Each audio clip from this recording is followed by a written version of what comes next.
Ladies and gentlemen, let me ask you something. Have you ever watched someone drink until they became their worst self? Maybe you've been that person, or maybe you've seen it happen when the eyes grow dim, the words slur, and the body moves like it's no longer inhabited by a soul. And yet, we call this having a good time. But what if I told you that alcohol is the greatest illusion ever sold?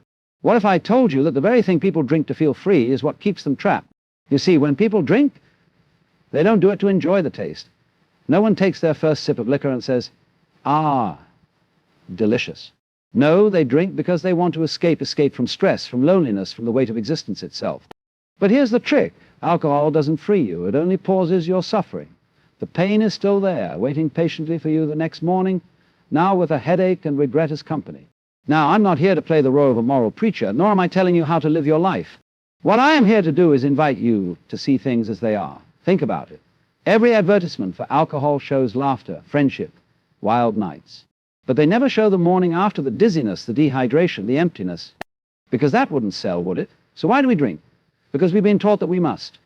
Society has whispered in our ears since youth that alcohol is the key to enjoyment. It's the guest of honor at every wedding, every party, every moment of celebration. But if alcohol were truly about celebration, then why do so many people drink when they're miserable? The truth is, we are not drinking to celebrate, we are drinking to forget. But real freedom doesn't come from forgetting. It comes from facing reality head-on, clear-eyed and awake. Real joy isn't found in the bottom of a bottle. It's found in presence, in deep connection, in knowing that you are enough, just as you are no chemical enhancement required. So I ask you, not as a teacher, not as a preacher, but as a fellow traveler on this journey, what if, instead of numbing ourselves, we felt fully alive? What if we didn't need an outside substance to make us laugh, to make us dance, to make us feel free?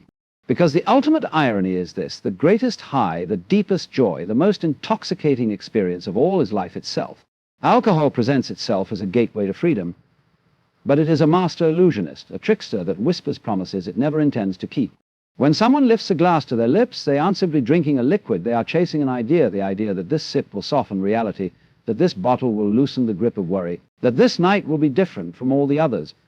But in truth, alcohol does not offer an escape. It builds a cage, invisible at first, comfortable even, but a cage nonetheless. People don't drink for the taste, they drink for the shift. The shift in mood, the shift in perception, the shift away from themselves. And for a while it works. The weight of the world seems lighter, laughter comes easier, and the walls of insecurity crumble like sandcastles against the tide. But what they don't see, what they refuse to see, is that the tide always pulls back. The laughter that felt so real becomes hollow, the worries that dissolved in intoxication return with double the force, and the insecurity they thought they had drowned resurfaces stronger than ever. Because alcohol doesn't erase problems, it only blurs them, making them harder to see, but never making them disappear. And yet, this illusion is so powerfully ingrained in the mind that people continue to reach for it, believing that next time will be different. They believe they are in control, that they are choosing the drink, but the reality is far more sinister. The drink is choosing them. It is a cycle that begins with a desire for freedom, but ends in dependence, a self-imposed captivity masquerading as liberation. The great irony is that the very thing people drink to feel free is what keeps them shackled. Because true freedom is not found in running from reality, but in facing it without fear. True freedom does not come from forgetting, but from remembering who you truly are without anything numbing you. Happiness is a strange thing. Everyone chases it, everyone longs for it, and yet, for so many, it remains just out of reach. And in this endless pursuit, alcohol presents itself as a shortcut, a fast track to joy, an easy answer to the aching question of how do I feel good? With a single sip, the mind relaxes, the worries blur, and the body surrenders to an illusion of lightness. For a moment, it feels as though happiness has arrived, as though the weight of existence has finally lifted. But this happiness is not real, it is borrowed, synthetic and fleeting.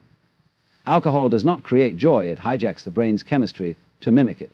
It overrides the natural rhythms of pleasure, floods the system with artificial ease, and tricks the mind into believing that something good is happening. But the mind is not so easily deceived. It's deep down that something unnatural is at play. That is why the high is always followed by a low, the rush by exhaustion, the laughter by emptiness. Because true happiness, the kind that lasts, the kind that fills a person from the inside out, does not come in liquid form. It is built slowly, patiently, through presence, through meaning, through an authentic connection to life itself. But alcohol sells the idea that joy can be instant, that contentment can be bottled, that relief is just a drink away. And this belief is so powerfully ingrained that people keep returning to it even as it betrays them. They chase the first high, the first carefree night, the first moment when they felt something only to find that it was never really theirs to begin with. Because real happiness cannot be found in escape. It is not something that happens to you, but something that arises within you. And the moment you rely on alcohol to create it, you've already lost it. There is a strange contradiction in the way people think about alcohol. Many believe that drinking allows them to find themselves, to become more open, more confident, more alive. They say that alcohol helps them relax, brings out their true personality, and makes socializing easier. But if that were true, then why do so many people wake up the next morning regretting what they said, what they did, or what they became? If alcohol truly revealed the real self, wouldn't that self be something they are proud of, something they recognize and embrace? Instead, what alcohol does is strip away awareness, blur perception, and shrink the consciousness of the drinker until they are no longer themselves, but a distorted version, one that is impulsive, reckless, and disconnected. Alcohol doesn't expand the mind, it numbs it. It doesn't reveal hidden truths, it distorts them. It doesn't give people freedom, it chains them to a version of themselves that they would never consciously choose to be. And yet people return to it over and over, believing the illusion that it helps them loosen up or have fun. But what is fun if you can't remember half of it? What is openness if it comes at the cost of control? What is confidence if it's borrowed from a chemical reaction rather than built from self-awareness? The irony is that many people drink in search of authenticity. They want to feel more alive, more uninhibited, more themselves. But the truth is, the only way to truly find yourself is to stay completely awake, completely present, completely conscious. Drinking doesn't help you discover who you are, it only makes you forget. And if you need alcohol to feel free, then maybe it's not freedom at all, maybe it's just another kind of escape, a temporary departure from the person you're meant to be. From the moment we are old enough to understand the world around us, we are shown that alcohol is a symbol of adulthood, sophistication, and celebration. It is in the hands of the smiling people on billboards, the toast at every wedding, the unspoken requirement at social gatherings. It is marketed as the thing that makes life more enjoyable, more vibrant, more complete. But the truth is, drinking is not a natural part of life. It is a conditioned behavior, something we are taught to accept as normal, even when it is far from it. Think about it. No child naturally desires alcohol. No person, before being influenced by society, instinctively craves a substance that clouds the mind and dulls the senses. It is something we learn to associate with fun, connection, and relaxation, not because it actually brings these things, but because we are constantly told that it does. People drink not because they genuinely enjoy it, but because they fear what it would mean if they didn't. They fear being seen as boring, uptight, or out of place. The pressure is so strong, so deeply ingrained, that many don't even stop to question it.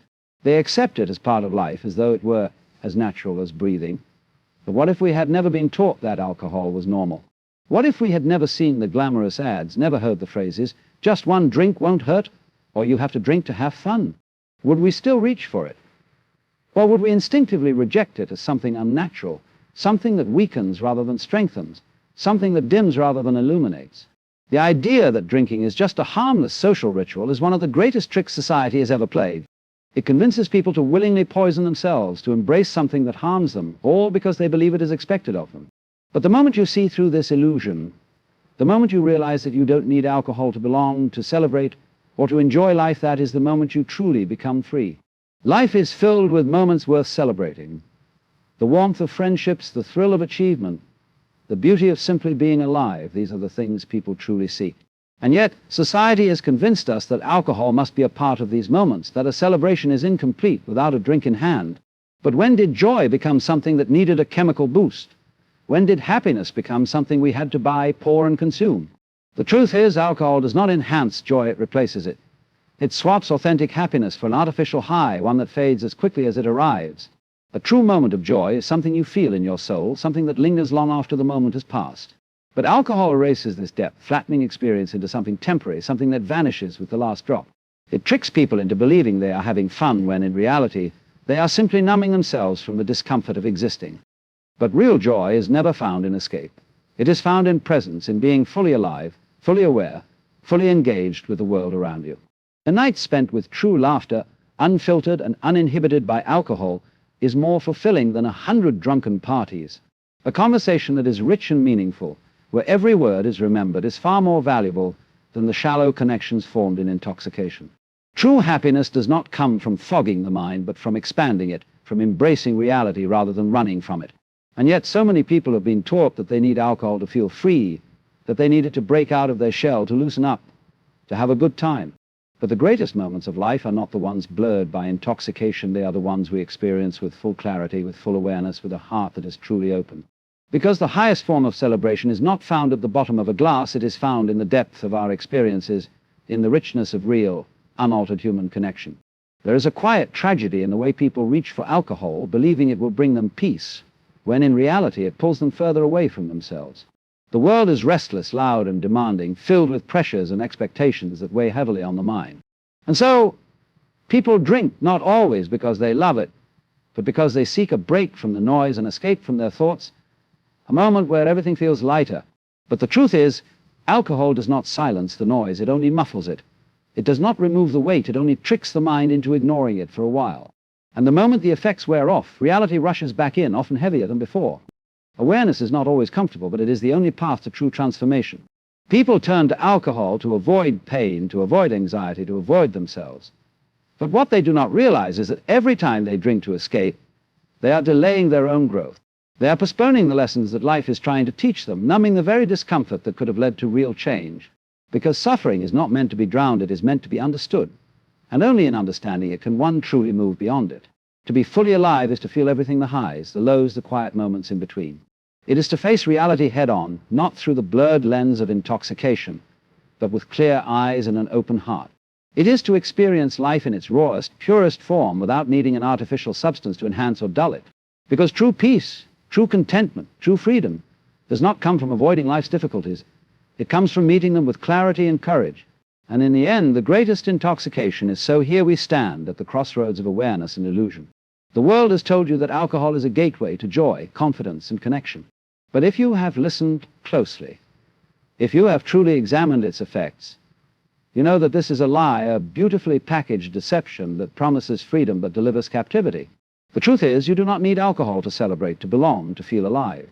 You were born with everything you need, the ability to experience life in its purest form, to laugh without inhibition, to connect with others without a chemical filter, to face your struggles with a clear mind and an open heart. The greatest moments of life are not the ones you forget in a haze, but the ones you remember with absolute clarity. So the choice is yours. Will you continue to seek meaning in something that only takes from you? Or will you embrace the fullness of life as it is, unaltered, unblurred, and completely real? Because the highest state of being is not intoxication, it is awakening. And the most extraordinary version of yourself is the one that is fully present, fully aware, and fully alive.